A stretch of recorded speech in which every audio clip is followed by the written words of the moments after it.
بسم اللہ الرحمن الرحیم، اللہم صلی علی محمد وعلی آل محمد۔ السلام علیکم ورحمۃ اللہ وبرکاتہ۔ جس گھر میں چمگادڑ آئے تو فوراً شیطان پر لعنت کر کے اللہ تعالیٰ کی پناہ مانگو تاکہ آنے والی تمام مصیبتیں، بلائیں اور وبائیں اللہ کی رحمت سے ختم ہو جائے۔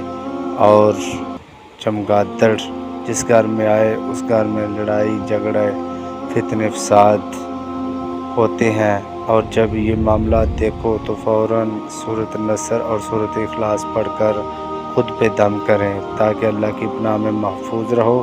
اور دوسری بات یہ کہ جب مسلسل اس کا آنا یعنی چمگادڑ کا آنا گھر میں ہو تو اس وقت سورۃ فلق اور سورۃ الناس پڑھا کرو تاکہ شیطان کے شر سے محفوظ رہو اور اللہ تعالیٰ کی پناہ میں رہو۔ اللہ تعالیٰ ہمیں عمل کی توفیق